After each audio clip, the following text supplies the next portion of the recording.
പ്രതിപക്ഷ പ്രതിഷേധത്തെ തുടർന്ന് പാർലമെന്റ് ഇന്നും പ്രക്ഷുബ്ധമായേക്കും. ഡൽഹിയിൽ വിദ്യാർത്ഥികൾക്ക് നേരെയുണ്ടായ പോലീസ് നടപടിയിൽ മറുപടി നൽകാൻ ആഭ്യന്തരമന്ത്രി അമിത്ഷാ ഇന്ന് എത്തുമോ എന്നതാണ് ആകാംക്ഷ. അതുല്യ രാമചന്ദ്രനുണ്ട് വിവരങ്ങളുമായി. അതുല്യ, എന്തായാലും പാർലമെന്റ് സമ്മേളനം ആരംഭിച്ചപ്പോൾ മുതൽ നമ്മൾ കണ്ടതാണ് വലിയ രീതിയിലുള്ള പ്രതിപക്ഷ പ്രതിഷേധം തന്നെയായിരുന്നു പാർലമെന്റിൽ ഉയർന്നു കേട്ടിരുന്നത്. ഇന്നും പ്രതിപക്ഷം പ്രതിഷേധിക്കാൻ തന്നെയാണ് സാഹചര്യം.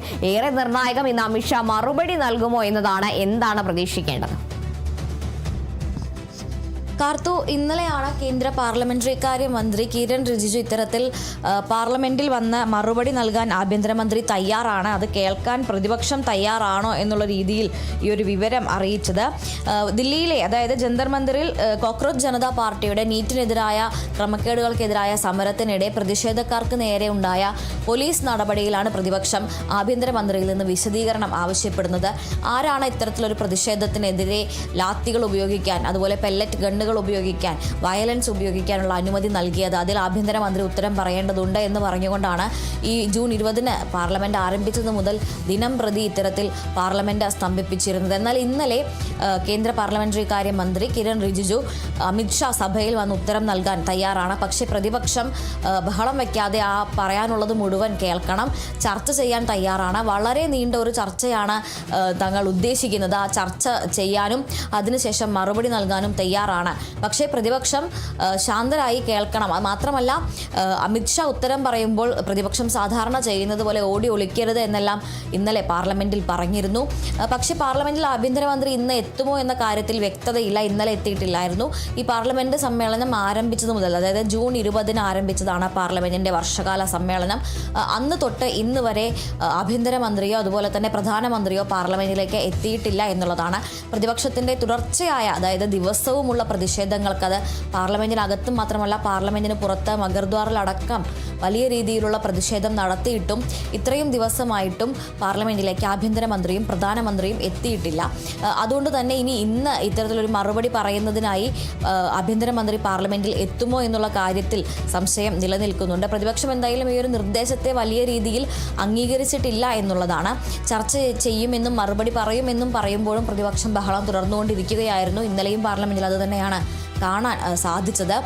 എന്തായാലും നിലവിൽ ഈ ഡൽഹിയിലെ CJP പ്രതിഷേധത്തിനെതിരായ നടപടിയിൽ മറുപടി പറയുക, അതുപോലെ തന്നെ അയോധ്യ സംഭാവന കൊള്ളയിൽ ചർച്ച ചെയ്യണം തുടങ്ങിയ ആവശ്യങ്ങളാണ് പ്രതിപക്ഷം പ്രധാനമായും മുന്നോട്ട് വയ്ക്കുന്നത്. ഇന്നും ഈ ആവശ്യങ്ങൾ ഉന്നയിച്ചുകൊണ്ട്, അതായത് അയോധ്യയിലെ രാമക്ഷേത്രത്തിലെ സംഭാവന തട്ടിപ്പിലടക്കം ചർച്ച ആവശ്യപ്പെട്ടുകൊണ്ട് പ്രതിപക്ഷം ഇന്നും നോട്ടീസ് നൽകാൻ തന്നെയാണ് സാധ്യത. എന്തായാലും ആഭ്യന്തരമന്ത്രി സഭയിലേക്ക് എത്തുന്ന കാര്യത്തിൽ ഉറപ്പില്ലെങ്കിലും പ്രതിഷേധം തുടരും എന്നുള്ള കാര്യം ഏറെക്കുറെ ഉറപ്പാണ്. അത് ഇരു സഭകളിലും കഴിഞ്ഞ ദിവസം ഇന്നലെയാണ് രാജ്യസഭയിൽ ടാക്സേഷൻ ബിൽ, അതായത് UPI ഇടപാടുകൾക്ക് ഫീസ് ഈടാക്കുന്ന ബില്ല്, അത് നിലവിൽ വ്യാപാരികൾക്ക് അല്ലെങ്കിൽ മെർച്ചൻ്റ് എന്ന് പറയുന്ന കാറ്റഗറിയിൽ മാത്രമേ ബാധകമാവൂ എന്നാണ് അവകാശപ്പെടുന്നത്. അത്തരത്തിൽ UPIക്ക് ഫീസ് ഈടാക്കുന്ന ബില്ല് ഇന്നലെയാണ് രാജ്യസഭയിൽ അവതരിപ്പിച്ചത്. അതും വലിയ രീതിയിൽ പ്രതിഷേധത്തിനിടയാക്കിയിരുന്നു. പ്രതിപക്ഷ MP മാർ ജോൺ ബ്രിട്ടാസ് അടക്കമുള്ള പ്രതിപക്ഷ MP മാർ ബില്ലിനെ എതിർത്ത് സംസാരിച്ചതിന് ശേഷം സഭയിൽ നിന്ന് ഇറങ്ങിപ്പോവുകയൊക്കെ ചെയ്തിരുന്നു. അങ്ങനെ അത്തരത്തിൽ ഇപ്പോൾ നിലവിൽ ഏതാനും ബില്ലുകൾ മാത്രമാണ് സഭയിൽ അവതരിപ്പിക്കാൻ സാധിച്ചിട്ടുള്ളത്. അതായത് കേരളത്തിൻ്റെ പേര് കേരള എന്നുള്ളത് കേരളം എന്നാക്കുന്ന ബില്ല്, അതുപോലെ തന്നെ ഈ നിലവിലെ UPIയുടെ ബില്ല്, അതുപോലെ തന്നെ പൊതുപരീക്ഷാ നിയമ ഭേദഗതി ബില്ല് തുടങ്ങി ഏതാനും ബില്ലുകൾ മാത്രമാണ് സഭയിൽ അവതരിപ്പിക്കാൻ സാധിച്ചിട്ടുള്ളത്. മറ്റൊരു സുപ്രധാന ബില്ല്, അതായത് ഈ ഒരു വർഷകാല സമ്മേളനത്തിൽ എല്ലാവരും ഉറ്റുനോക്കിയിരുന്ന ഒരു ബില്ലായിരുന്നു വിദേശ സംഭാവന നിയന്ത്രണ നിയമം. അതായത് FCRAയിലെ ഭേദഗതി കൊണ്ടുവരുന്നത്, വിദേശ സംഭാവനകൾ സ്വീകരിക്കുന്നതിൽ നിയന്ത്രണവും ചട്ടക്കൂടുകളും കൂടുതൽ കർശനമാക്കുന്ന നിയമ ഭേദഗതി ഈ സമ്മേളനത്തിൽ അവതരിപ്പിക്കുമെന്ന് അറിയിച്ചിരുന്നു.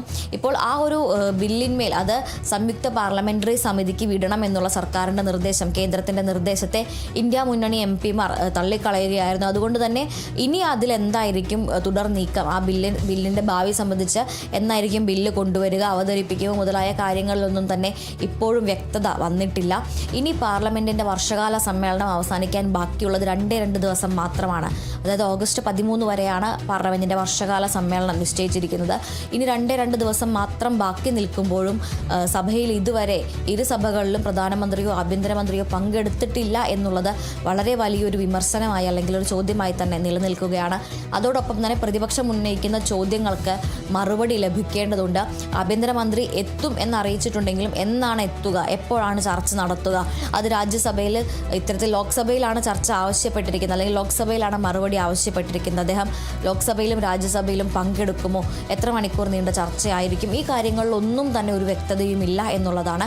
ആഭ്യന്തരമന്ത്രി എത്തും, മറുപടി പറയും എന്നുള്ളൊരു വാക്കാലുള്ള ഒരു അറിയിപ്പ് മാത്രമാണ് കിരൺ റിജിജുവിൻ്റെ ഭാഗത്ത് നിന്ന് ഉണ്ടായിരിക്കുന്നത്. അപ്പോൾ ഇന്നത്തെ ഒരു ആകാംക്ഷ എന്ന് പറയുന്നത് ആഭ്യന്തരമന്ത്രി സഭയിലെത്തുമോ, മറുപടി പറയാൻ തയ്യാറാകുമോ എന്നുള്ളതാണ്. പ്രതിപക്ഷം എന്തായാലും ഇന്നും പ്രതിഷേധിക്കാൻ ഉറച്ചു തന്നെ ആയിരിക്കും സഭയിലെത്തുന്നത്.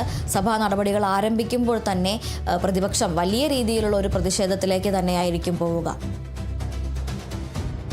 അതുപോലെ തന്നെ സൂചിപ്പിച്ചതുപോലെ തന്നെ പാർലമെന്റിന്റെ വർഷകാല സമ്മേളനം അവസാനിപ്പിക്കാൻ ഇനി 2 ദിവസം മാത്രമാണ് ബാക്കിയുള്ളത്.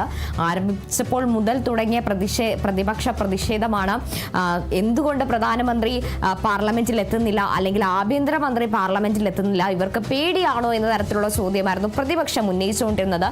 ഇത്ര ദിവസം പിന്നിടുമ്പോഴും പ്രധാനമന്ത്രിയോ ആഭ്യന്തരമന്ത്രിയോ നമുക്ക് പാർലമെന്റിൽ കാണാൻ സാധിച്ചിട്ടില്ല. അതിനാൽ തന്നെ ഇപ്പോൾ ഡൽഹിയിലുണ്ടായ പോലീസ് അതിക്രമമായിക്കോട്ടെ, അയോധ്യയിലെ സംഭാവന കൊള്ളയിലായിക്കോട്ടെ, പ്രതിപക്ഷം ചോദിക്കുന്ന ഉത്തരങ്ങൾക്കൊന്നും കൃത്യമായ മറുപടി നൽകാൻ കേന്ദ്രത്തിന് കഴിഞ്ഞിട്ടില്ല. പലവട്ടങ്ങളിലും കേന്ദ്രമന്ത്രി കിരൺ റിജിജു ഇക്കാര്യം വിശദീകരിച്ചെങ്കിലും കൃത്യമായി പ്രതിപക്ഷം ചോദിച്ച ഉത്തരത്തിനുള്ള മറുപടിയല്ല ഉണ്ടായിരുന്നത്.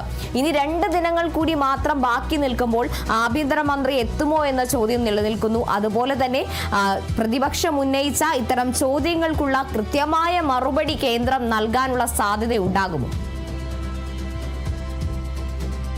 കാർത്തു, നിലവിൽ ഈ ഒരു വർഷകാല സമ്മേളനം ജൂലൈ 20 ആരംഭിച്ചപ്പോൾ മുതൽ ഈ ഒരു വിഷയത്തിൽ, അതായത് കേന്ദ്രത്തിൻ്റെ ഭാഗത്ത് നിന്നുള്ള മറുപടികളില്ലായ്മ അല്ലെങ്കിൽ ഒരു അവ്യക്തത ഇല്ലായ്മയിലാണ് പ്രതിപക്ഷം ഏറ്റവും വലിയ ഒരു ആയുധമാക്കി തന്നെ പിടിച്ചിരിക്കുന്നത്. പ്രതിപക്ഷത്തെ സംബന്ധിച്ചിടത്തോളം കേന്ദ്രത്തിനെതിരെ ഉപയോഗിക്കാൻ കിട്ടിയ ഏറ്റവും വലിയൊരു ആയുധം അല്ലെങ്കിൽ തുറുപ്പ് ചീട്ട് തന്നെയായിരുന്നു പ്രധാനപ്പെട്ട 2 പേരുടെ അസാന്നിധ്യം എന്ന് പറയുന്നത്. സമ്മേളനത്തിനിടയിൽ, അതായത് ഏറെക്കുറെ ഒരു 20 ദിവസത്തിലധികം നീണ്ടു നിൽക്കുന്ന, 1 മാസത്തോളം നീണ്ടു നിൽക്കുന്ന ഒരു സമ്മേളനത്തിൽ ഒരു ദിവസം പോലും ഒരു രാജ്യത്തിൻ്റെ പ്രധാനമന്ത്രിയോ ആ രാജ്യത്തിൻ്റെ ആഭ്യന്തരമന്ത്രിയോ പങ്കെടുക്കുന്നില്ല എന്ന് പറയുന്നത് തന്നെ ഏത് രീതിയിൽ ആലോചിച്ചാൽ പോലും അത്തരത്തിലൊരു അവരുടെ അസാന്നിധ്യം എന്ന് പറയുന്നത് വലിയ രീതിയിലുള്ളൊരു പാകപ്പിഴ തന്നെയാണ്, അല്ലെങ്കിൽ അതൊരു വലിയ വീഴ്ച തന്നെയാണ്.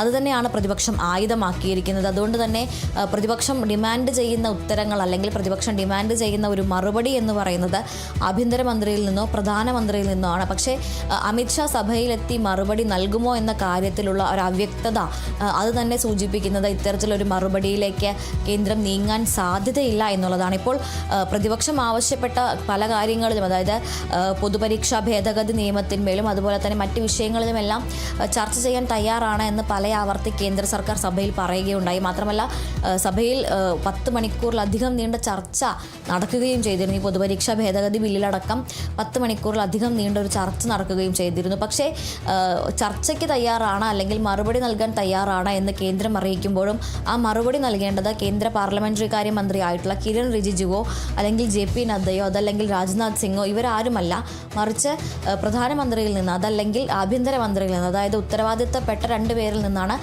മറുപടി പ്രതിപക്ഷം ആവശ്യപ്പെടുന്നത് എന്നുള്ളതാണ്. ഇപ്പോൾ ഈ കഴിഞ്ഞ ദിവസങ്ങളിൽ തന്നെ നിരവധി ഉദാഹരണങ്ങളിൽ നമ്മൾ കണ്ടതാണ്. പ്രതിപക്ഷം ഉന്നയിക്കുന്ന ചോദ്യങ്ങൾക്ക് രാജ്യസഭയിലും അതുപോലെ തന്നെ ലോക്സഭയിലും മറുപടി നൽകുന്നത് കിരൺ റിജിജുവാണ്. അദ്ദേഹം ലോക്സഭയ്ക്ക് ശേഷം രാജ്യസഭയിൽ പോയതിനു ശേഷം രാജ്യസഭയിലും ഇതേ കാര്യങ്ങൾ ആവർത്തിക്കുകയാണ് ചെയ്യുന്നത്. CJP പ്രതിഷേധത്തിൻ്റെ കാര്യത്തിൽ, ധർമ്മേന്ദ്ര പ്രധാൻ്റെ രാജിയുടെ കാര്യത്തിൽ, അതുപോലെ തന്നെ ഈ പറയുന്ന പൊതുപരീക്ഷാ ഭേദഗതി ബില്ലിൻ്റെ കാര്യത്തിൽ എല്ലാം തന്നെ അദ്ദേഹമാണ് രാജ്യസഭയിലും ലോക്സഭയിലും മാറി മാറി സംസാരിച്ചു കൊണ്ടിരിക്കുന്നത്. രാജ്യസഭയിൽ മല്ലികാർജ്ജുൻ ഖാർഗെയും ജോൺ ബ്രിട്ടാസ് MP അടക്കമുള്ളവർ വലിയ രീതിയിൽ ഈ വിഷയങ്ങൾ ഉന്നയിക്കുമ്പോൾ അവിടെ മറുപടി പറയാനായി 2 മണിക്ക് സഭ വീണ്ടും ചേർന്നതിന് ശേഷം ഇദ്ദേഹമാണ് രാജ്യസഭയിലേക്ക് പോകുന്നത്. പക്ഷേ എന്തായാലും പ്രതിപക്ഷം ആവശ്യപ്പെടുന്ന ഉത്തരങ്ങൾ അല്ലെങ്കിൽ പ്രതിപക്ഷം ആവശ്യപ്പെടുന്ന മറുപടി എന്ന് പറയുന്നത് കേവലം ഒരു വിശദീകരണം നൽകുക എന്നതല്ല, മറിച്ച് ആഭ്യന്തരമന്ത്രി ഈ വിഷയങ്ങളുടെ ഉത്തരവാദിത്തം ഏറ്റെടുക്കുക എന്നുള്ളതാണ്. അതായത് അദ്ദേഹമാണ് ആഭ്യന്തര വകുപ്പ്, അതായത് ഈ പോലീസിൻ്റെയും RAF-ൻ്റെയും അതുപോലെ തന്നെ അർദ്ധസൈനികമായിട്ടുള്ള അല്ലെങ്കിൽ അർദ്ധ പോലീസ് വിഭാഗങ്ങളുടെയും എല്ലാം തന്നെ മേൽനോട്ടം, ചുമതല ഇതെല്ലാം തന്നെ കേന്ദ്ര ആഭ്യന്തര മന്ത്രാലയത്തിനാണ്. അപ്പോൾ അതിൻ്റെ ഭാഗത്തു നിന്നുണ്ടായിട്ടുള്ള വീഴ്ചകൾ, ഈ പറയുന്ന ഉന്നയിക്കുന്ന ആരോപണങ്ങൾ, ഇതിൻ്റെ എല്ലാം ഉത്തരവാദിത്തം സ്വാഭാവികമായും ആ മന്ത്രിയാണ് ഏറ്റെടുക്കേണ്ടത്. ആ ഒരു ഉത്തരവാദിത്തം ഏറ്റെടുക്കൽ അത് ഉണ്ടാകണം എന്നുള്ളതാണ് പ്രതിപക്ഷത്തിൻ്റെ പ്രധാനപ്പെട്ട ആവശ്യം. മറുപടി ആവശ്യപ്പെടുക അല്ലെങ്കിൽ ഒരു വിശദീകരണം ആവശ്യപ്പെടുക എന്നതിലൂടെ കേവലം ഒരു ഏതെങ്കിലും തരത്തിലുള്ള ഒരു വിശദീകരണം അല്ലെങ്കിൽ ഒരു അങ്ങോട്ടും ഇങ്ങോട്ടുമുള്ളൊരു വാക്പോര അതല്ല പ്രതിപക്ഷം ആവശ്യപ്പെടുന്നത്. മറിച്ച് അതാത് മന്ത്രിമാർ അതാത് പ്രശ്നങ്ങളുടെ ഉത്തരവാദിത്തം ഏറ്റെടുക്കുക എന്നുള്ളൊരു രീതിയിലേക്കാണ് പ്രതിപക്ഷത്തിൻ്റെ ഒരു ഡിമാൻഡ് എന്ന് പറയുന്നത്. അതുകൊണ്ട് തന്നെ അമിത്ഷാ സഭയിലെത്തി ഏതെങ്കിലും രീതിയിലുള്ള ഒരു വിശദീകരണം, അതായത് സാഹചര്യങ്ങളുടെ രീതി കൊണ്ട് ഇത്തരത്തിൽ പെല്ലറ്റ് ഗൺ പ്രയോഗിച്ചതാണ്, അല്ലെങ്കിൽ വിദ്യാർത്ഥികൾ ഇങ്ങോട്ട് ആക്രമിച്ചിരുന്നു, വിദ്യാർത്ഥികൾക്കിടയിൽ സാമൂഹിക വിരുദ്ധർ നുഴഞ്ഞു കയറി പോലീസിനെ ആക്രമിച്ചതുകൊണ്ടാണ് ആക്രമിച്ചത് എന്നുള്ളൊരു വിശദീകരണം ലഭിച്ചാൽ പോലും അതല്ല വേണ്ടത് എന്നുള്ളതാണ് പ്രതിപക്ഷം ഇപ്പോൾ ഉന്നയിക്കുന്നത്. ശരി, എന്തായാലും ഇന്നും പ്രതിഷേധത്തിന് തന്നെയാണ് പാർലമെന്റിൽ സാധ്യത. വലിയ രീതിയിലുള്ള പ്രതിഷേധം കടുപ്പിക്കാൻ തന്നെയാണ് പ്രതിപക്ഷത്തിന്റെ തീരുമാനം. ആഭ്യന്തരമന്ത്രി അമിത്ഷാ മറുപടി നൽകുന്നത് വരെ പ്രതിഷേധം തന്നെയായിരിക്കും സഭയിൽ ഉണ്ടാവുക. അതുല്യ രാമചന്ദ്രനാണ് വിവരങ്ങൾ നൽകിയത്.